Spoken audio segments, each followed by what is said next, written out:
नमस्कार, मैं रवि राय ज्योतिष सरोवर में आप सभी का हार्दिक स्वागत करता हूं। प्रिय दर्शकों, आज का हमारा जो चर्चा का विषय है वह शुक्र से संबंधित है।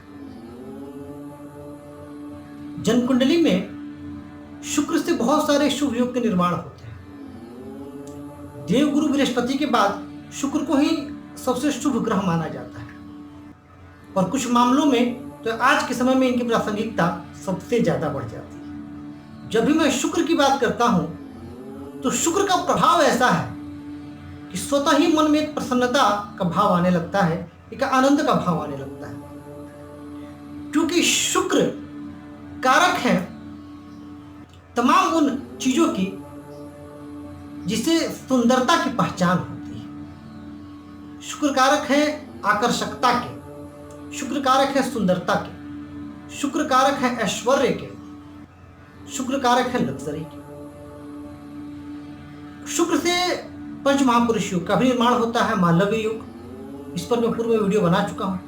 यदि केंद्र में ग्रह स्थित हो, केंद्र में शुक्र स्थित हो अपनी उच्च राशि या स्वराशि तो मालव्य युग होता है। पर आज एक विशेष योग लेकर के आपके सामने उपस्थित हो और वह योग है शुक्र योग। शुक्र योग का निर्माण करता है और वह कब होता है और शुक्र योग का फल क्या मिलता है। तो देखिए, जन्म कुंडली में शुक्र जब 12वें भाव में स्थित हो तो शुक्र योग का निर्माण होता है। अब उदाहरण के लिए ये मैंने मेष लग्न की कुंडली जो है आप लोगों के सम्मुख बनाई है। अब इस मेष लग्न की कुंडली में जो 12वां स्थान है वो जहां 12 अंक लिखा हुआ है वह 12वां स्थान। अब आपका कोई भी लग्न हो सकता है, कोई जरूरी नहीं है कि आपका मेष लग्न का ही कुंडली हो सकता है कि आपके वृषभ लग्न की कुंडली हो, वृश्चिक लग्न की कुंडली हो, मिथुन लग्न की कुंडली हो, कोई भी कुंडली आपकी हो सकती है। पर पहला नियम यह है कि शुक्र हो 12वें भाव और 12वें भाव में होने के साथ साथ शुक्र स्थित हो अपनी स्वराशि, उच्च राशि अथवा मित्र राशि पर, तब शुक्र योग का निर्माण होता है। 12वां भाव भोग विलास का भाव माना जाता है और शुक्र भोग विलास के नैसर्गिक कारक ग्रह है, ऐश्वर्य के नैसर्गिक कारक ग्रह है। तो जब शुक्र की उपस्थिति द्वादश भाव में होती है तो भोग विलास के नैसर्गिक कारक ग्रह 12वें भाव में जाकर के अति विशिष्ट कारक बन जाते हैं और वो अत्यंत शुभ फल प्रदान करते हैं। मंत्रेश्वर ने भी कहा है कि शुक्र यदि 12वें भाव में स्थित हो तो शुक्र की सबसे सर्वश्रेष्ठ स्थिति है। यानी 12वें भाव में शुक्र का होना किसी वरदान से कम नहीं है। जिन जातकों के 12वें भाव में शुक्र होता है, अब इसके फल पर आते हैं, वो जातक अपने जीवन काल में अत्यंत भाग्यशाली होते हैं, परम भाग्यशाली होते हैं, अत्यंत समृद्धशाली होते हैं। फैशन की समझ उनमें बहुत अच्छी होती है। कई बार यहां बैठे शुक्र गुण विद्याओं में भी रुचि दे देते हैं और ज्योतिष शास्त्र की यदि मैं बात करूं तो शुक्र का बलि होना व्यक्ति को ज्योतिष शास्त्र की तरफ जो है आकर्षित करता है। और यदि बुध और गुरु ये दोनों भी बलि हो गए तो व्यक्ति ज्योतिष शास्त्र से नाम भी कमाता है।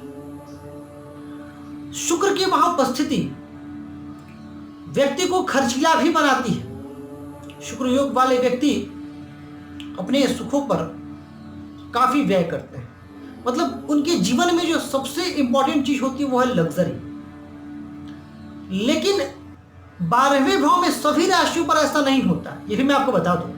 और यह कोई जरूरी नहीं है कि आपकी जन्म कुंडली में 12वें भाव में शुक्र स्थित हो तो ये सारे फल आपको मिलेंगे ही। इसकी भी कुछ शर्तें हैं। एक तो शुक्र का अंश डिग्री जो है वो डिग्री वाइज जो है मजबूत होने चाहिए। और दूसरी बात यह है कि यदि जैसे अब ये मेष लग्न की कुंडली यदि हम लें तो वहां जो 12 अंक आ रहा है द्वादश भाव में, यह मीन राशि है, यह शुक्र की उच्च राशि है। तो यहाँ पर हम द्वादश भाव में शुक्र के सर्वाधिक शुभ फल को जो है एक्सपेक्ट कर सकते हैं, उम्मीद कर सकते हैं। लेकिन यही यदि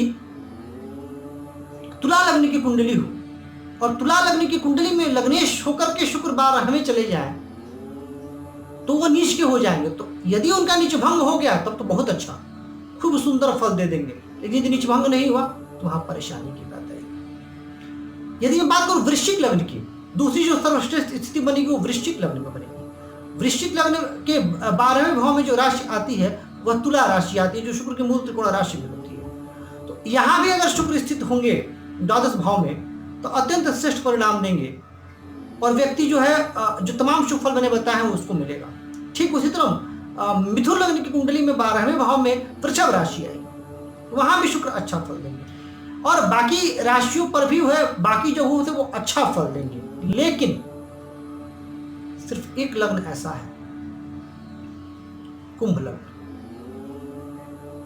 जहां पर यदि शुक्र द्वादश में जाते हैं तो उतनी श्रेष्ठ स्थिति नहीं मिल पाती और कुछ हद तक मीन लग्न में भी। अब इसके पीछे के कारण को समझते हैं। कुंभ लग्न में द्वादश भाव में कौन सी राशि आती है? तो द्वादश भाव में आती है मकर राशि। अब मकर राशि किस चीज को दर्शाती है? मकर राशि शनि की राशि है। मकर राशि दर्शाती है तपस्या को, साधना को, मेहनत को, सन्यासी एकाकीपन प्रवृत्ति को। और शुक्र की प्रवृत्ति कैसी? शुक्र की प्रवृत्ति जो है भोग विलास ऐश्वर्य। यह कॉम्बिनेशन जो है उतना वर्कआउट नहीं कर पाता, उतने अच्छे से काम नहीं कर पाता है द्वादश भाव। उसी तरह कुंभ राशि पर भी मीन लग्न की जन्म कुंडली में जब शुक्र द्वादश में जाएंगे तो कुंभ राशि पर भी वो बाकी राशियों में जितना शुभ फल देते हैं सिर्फ द्वादश भाव में वहां नहीं दे पाएंगे। लेकिन बाकी लगभग सभी जगह वो अच्छा फल देंगे। सर्वश्रेष्ठ स्थिति बनेगी मेष लग्न में, फिर वृश्चिक लग्न में और उसके बाद मिथुन लग्न में। और तुला लग्न में यदि नीचभंग होता है तो वहां भी स्थिति अत्यंत अच्छी रहेगी। आज की का जो दौर है और आज का जो समय है उसमें शुक्र का अच्छा होना, शुक्र का बली होना किसी वरदान से कम नहीं। और यदि आपकी जन्म कुंडली में भी शुक्र 12वें भाव में स्थित है तो आप अत्यंत सौभाग्यशाली हैं। शुक्र योग की बदौलत, इस शुक्र योग की वजह से आपको अपने जीवन काल में सुख, समृद्धि, ऐश्वर्य, ये सारी चीजें मिलेंगी। सिर्फ एक चीज का ध्यान रखना है कि शुक्र का अशुभ फल न मिले। किसी भी हालत में अपने चरित्र को खराब नहीं होने देना है। जिनका चारित्रिक दृष्टिकोण से पतन हो जाता है फिर वहां शुक्रदेव शुभ फल देना छोड़ देते हैं और व्यक्ति फिर बदनामी होती है, अपमानित होना पड़ता है, जलील होना पड़ता है। तो आप अत्यंत प्रसन्न हो जाइए यदि आपकी जन्म कुंडली में 12वें भाव में शुक्र है तो। और जो बातें मैंने बताई हैं उसका ध्यान रखिए, आपको निस्संदेह अत्यंत शुभ फलों की प्राप्ति होगी। आज ये कार्यक्रम बस इतना ही। नमस्कार।